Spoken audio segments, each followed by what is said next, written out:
قرآن مجید فرقان حمید نے میاں بیوی کا جو رشتہ بیان کیا ہے نا، اور اس رشتے کو آپ سمجھیں جو قرآن پاک نے میاں بیوی کا رشتہ بیان کیا، کہا ہن لباس لکم وانتم لباس لہن، فرمایا بیویاں تمہارا لباس ہیں اور تم ان کا لباس ہو، وہ تمہارا لباس ہے اور تم، اللہ اکبر، کیسا خوبصورت لفظ قرآن پاک نے، ہن لباس لکم وانتم لباس لہن، فرمایا وہ تمہارا لباس ہے اور تم، سمجھ آ رہی ہے نا جی بات کی، وہ تمہارا لباس ہے اور تم ان کا لباس ہو۔ تین خوبیاں تو ہر لباس میں ہوتی ہیں، تین چیزوں کے لیے لباس پہنا جاتا ہے، تین چیزیں، تین قسم کی آسائشیں لباس میں پائی جاتی ہیں، اس پر تو تمام مفسرین کا اتفاق ہے۔ سب سے پہلی چیز، لباس جو ہوتا ہے وہ بندے کو گرمی اور سردی سے بچاتا ہے۔ سخت سردی میں لباس لے لیں تو بندہ سردی سے بچ جاتا ہے۔ اس کا مطلب یہ ہوا کہ میاں بیوی ایک دوسرے کا لباس ہیں، اگر بیوی کی طرف کوئی تکلیف آتی ہے تو میاں اس کو بچاتا ہے، اور اگر میاں کی طرف کوئی تکلیف آتی ہے تو عورت اس کو بچاتی ہے۔ میاں بیوی ایک دوسرے کا لباس ہے۔ لباس کیا کرتا ہے؟ لباس آدمی کے عیب چھپاتا ہے، اس کے وجود پر کتنے دھبے ہیں، کتنے نشان ہیں، وہ سارے چھپا لیتا ہے لباس۔ میاں بیوی ایک دوسرے کے عیب چھپانے والے ہوتے ہیں، عیب بتانے والے، رونا رونے والے نہیں ہوتے کہ بی بی جب بھی میکے گئی اس نے جا کے رونا شروع کر دیا، اتنی میں تانگو دوسرا ہے ہی کوئی نہیں، اور خامد صاحب جب بھی ملے انہوں نے ایک ہی راگ الاپنا شروع کر دیا کہ میری کیا بات تھی، مجھے مل کیا گیا ہے، میں کیا تھا، میرے ساتھ ہوا کیا ہے۔ تو لباس ہیں، ایک دوسرے کا عیب چھپائیں گے، بولیے ایک دوسرے کا عیب چھپائیں گے، ایک دوسرے کی غلطیوں کی پردہ پوشی کریں گے۔ اور تیسرا لباس کا کیا مقصد ہوتا ہے؟ لباس شخصیت کا آئینہ دار ہوتا ہے۔ لباس آدمی کی اچھی اور خوبصورت طبیعت کا حصہ ہوتا ہے۔ جو لباس ہوتا ہے وہ انسان کو زینت بخشتا ہے، خوبصورت کر دیتا ہے۔ داڑھی والا آدمی ننگے سر پھرے تو خوبصورت نہیں لگتا، ٹوپی پہن لے تو بڑا پیارا لگتا ہے، ٹوپی پہنے تو بڑا، اور اگر امامہ باندھ لے تو نور نالا نور ہونا شروع ہو جاتا ہے۔ اللہ کرے آپ خوش ہو جائیں، آمین تو کہہ دیں، اور اللہ کرے فجر کی نماز آپ امامہ باندھ کے پڑھ لیں، آمین تو کہیں۔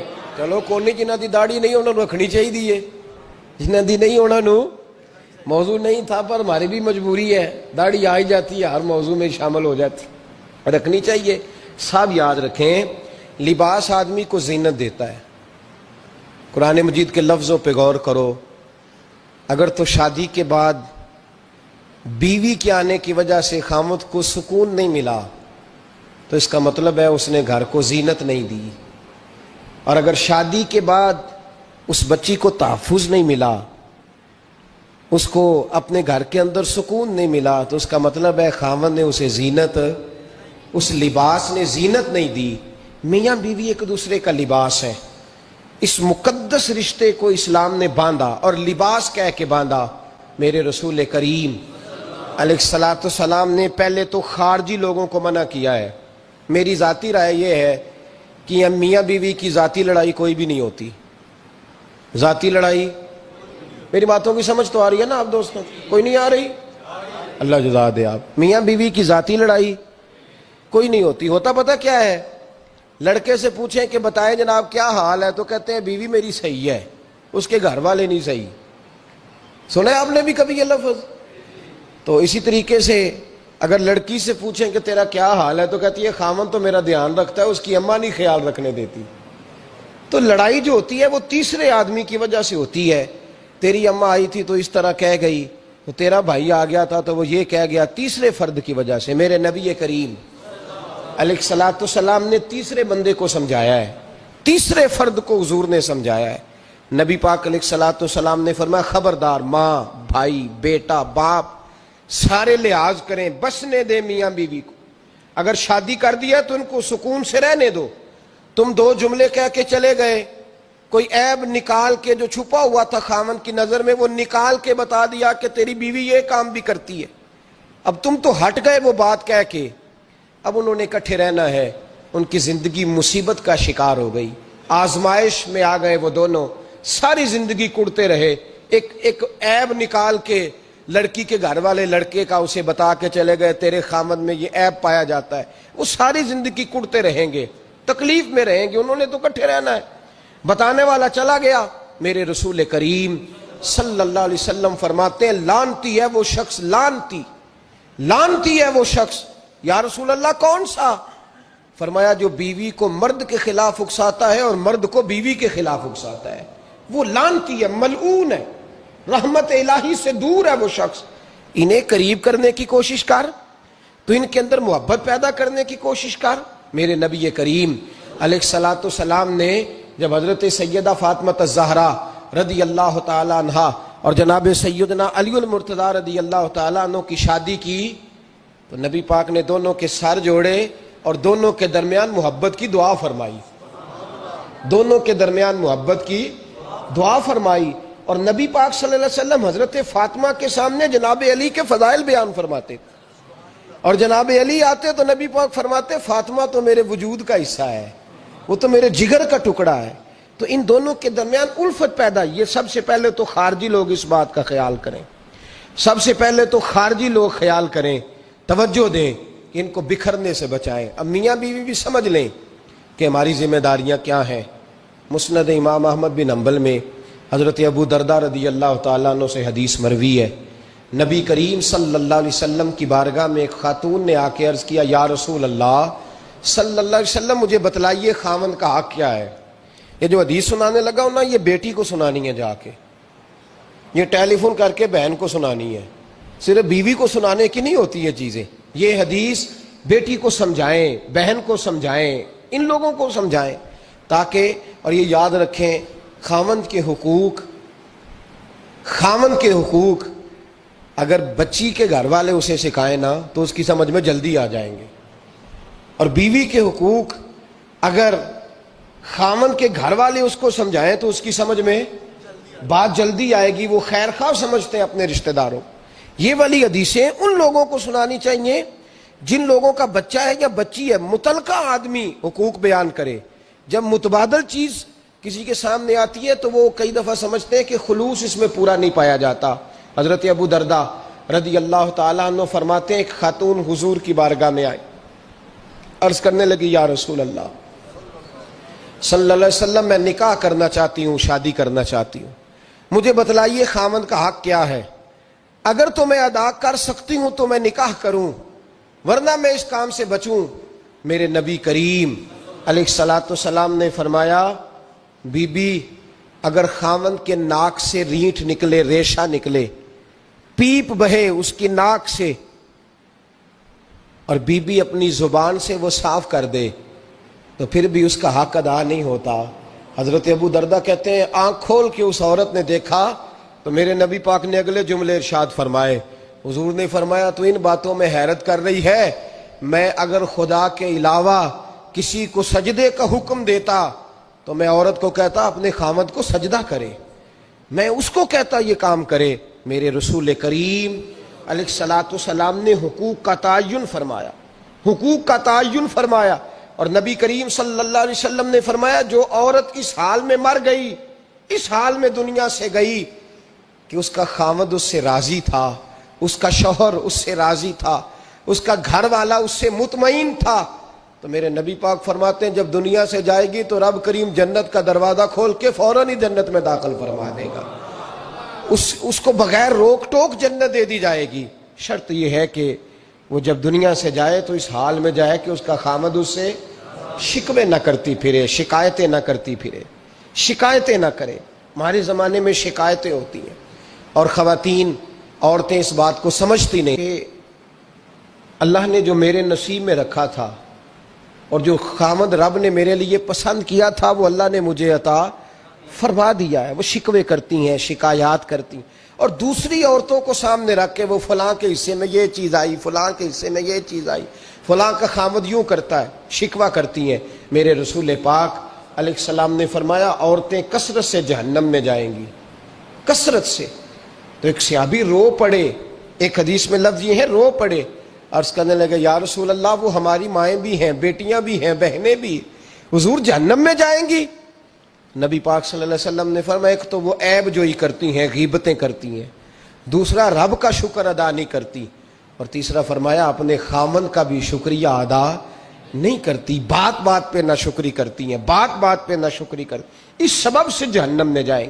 عورت کے حقوق کا تعین فرمایا، اور ساتھ ہی میرے رسول پاک علیہ السلام نے مرد کی طرف توجہ فرمائی، اور کیا خوبصورت لفظ ارشاد فرمایا تم میں ہر آدمی اپنے آپ کو اچھا سمجھتا اور اچھا کہتا ہے، ہر آدمی کہتا ہے، لیکن کوئی اگر مجھے آ کے پوچھے گا کہ محبوب آپ کی امت میں اچھا کون ہے، تو حضور فرماتے ہیں میں اسے اچھا سمجھوں گا جو اپنے گھر والوں کے حق میں اچھا ہے، جو اپنی بیوی خیرکم لأہلہ، تم میں سے بہترین وہ ہے جو اپنے گھر والوں کے لیے اچھا ہے۔ اور فرمایا جاؤ میرے گھر جا کے پوچھ لو، وانا خیرکم لأہلی، میں تم سب سے زیادہ بڑھ کر اپنے گھر والوں کے لیے اچھا ہوں، تم میں بہترین وہ ہے جو اپنے گھر والوں کے لیے، بال بچوں کے لیے، بیوی کے لیے اچھا ہے۔ رسول کریم علیہ السلام نے خاوند کو حکم دیا اور ارشاد فرمایا کہ عورت ٹیڑھی لکڑی ہے، بیچاری کو اللہ نے عقل پوری نہیں دی۔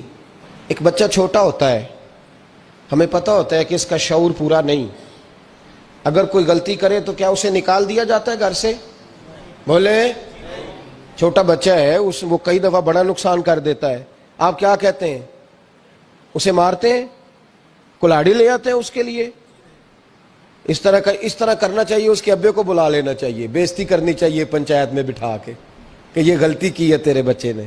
بھائی دادا یہ کام کرتا ہے؟ بولے نا، کیوں نہیں کرتا؟ وہ کہتا ہے ہمارا بچہ نہ سمجھ ہے، اپنا پوتا ہے، ہمارا اپنا ہے، اگر ہم اس کا باہر نکالیں گے تو بڑا کام غلط ہو جائے۔ لیکن وہی ابا جی جب بہو کوئی غلطی کر بیٹھتی ہے تو پنچایت بلاتے ہیں، لوگوں کے سامنے معاذ اللہ تعالیٰ بڑی کڑوی کسیلی باتیں کرتے ہیں، ایسی باتیں کرتے ہیں کہ جو ان کی بیٹی کے بارے میں کہی جائے تو وہ کبھی پسند نہ کریں، اتنے سخت جملے کہے جاتے ہیں، بیٹی والے کو رسوا کیا جاتا ہے۔ میرے نبی کریم علیہ السلام نے فرمایا یہ ٹیڑھی لکڑی ہے، بیچاری کو اللہ تبارک و تعالیٰ نے اپنی حکمت کے تحت عقل عادی عطا فرمائی ہے، تم اگر چاہو گے سیدھی کرنا تو یہ ٹوٹ جائے گی، سیدھی نہیں ہوگی۔ حضور کیا کریں؟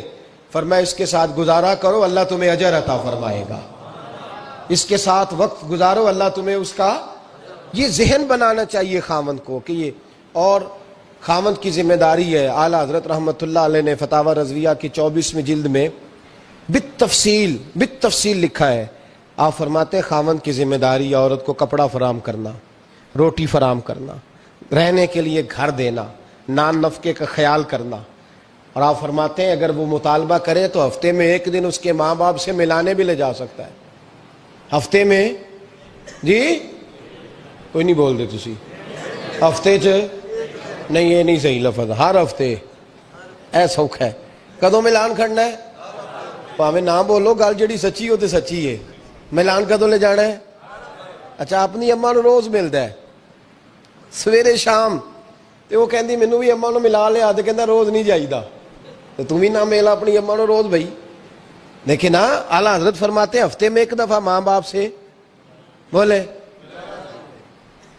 بیٹی کا پیار ماں باپ سے زیادہ ہوتا ہے کہ بیٹے کا؟ لو تو سارے نو پتا ہے، یعنی تسی گھٹ کر دے ہو نا، تاں بیٹی دا نام لیا جے، صحیح بات کر رہا ہوں؟ تو جس کا پیار زیادہ ہے اس کو روک دیا، کہتے نہیں روز نہیں جائیدا، سال بعد جائیں، بلکہ ان تے اللہ خیر کرے، اللہ پاک فضل کرے، داماد صاحب کی عزت ہی نہیں نہ ہوتی، اس کو آنکھوں پہ بھی اٹھائے تو کہتے تیرے گھر دے میری عزت نہیں کر دے، پتہ نہیں ان تو عزت بھائیا کیڑی شاید نہ رکھیا ہے، وہ کیڑی ہے جڑی تینوں چاہیے، اللہ ہی بہتر جانتا ہے، عزت نہیں کرتے تو لہذا میرا پروٹوکول نہیں، پھول لے کے کھڑے نہیں ہوتے گلی میں، وہ باہر نہیں نکلتے، وہ اشتہار نہیں چھاپتے کہ داماد صاحب آ رہے ہیں، اور ویسے بھی میں کہاں جاؤں، مطلب یہ کہ چپس بھی نہیں ہے، انہوں نے سنگ ماربر بھی نہیں لگوایا ہوا، تو میں کیسے جاؤں، میری شان کے خلاف۔ اعلیٰ حضرت فرماتے ہیں ہر ہفتے وہ بیٹی جو ہے، تو بیٹیاں بیٹیاں ہوتی ہیں، اور یہ تو اس دن پتہ چلتا ہے نا جب اپنی بیٹی بندہ ڈولی میں ڈالتا ہے، پھر پتہ چلتا ہے کہ دل کرتا ہے ہر ہفتے اس کو ملنے کو، دل کرتا ہے کہ وہ آئے، چہرہ دکھائے، ایک دفعہ مل جائے، ہر ہفتے اس کو ملوانے لے کے جائے، اس کی غلطیاں معاف کرے، اس کے عیبوں پہ پردہ ڈالے، اس کی کوتاہیوں کا خیال کرے، اس سے درگزر کرے، میرے نبی کریم صلی اللہ علیہ وسلم نے فرمایا میں اپنی امت کو حکم دیتا ہوں کہ اپنی بیوی سے بغض نہ پالنا، بغض نہ پیدا کرنا، کوئی غلطی کرے تو بغض نہ پیدا کرنا، بغض نہ رکھ لینا سینے میں کہ تو ہے ہی ایسی، تو ہے ہی، بغض نہ پالنا۔ اور کیا خوبصورت لفظ ہیں حضرت خدیجہ الکبریٰ کے سرتاج کے، اور کیا لفظ ہیں جناب سیدہ آمنہ کے لال کے۔ میرے نبی پاک فرمانے لگے اگر تمہیں اپنی بیوی کی کوئی عادت ناپسند ہے تو غور کر لو، ڈھونڈ لو، اس میں ایسی بھی عادت تمہیں ضرور مل جائے گی جو تمہیں بڑی پسند ہوگی۔ ڈھونڈ لو، غور کر لو، مل جائے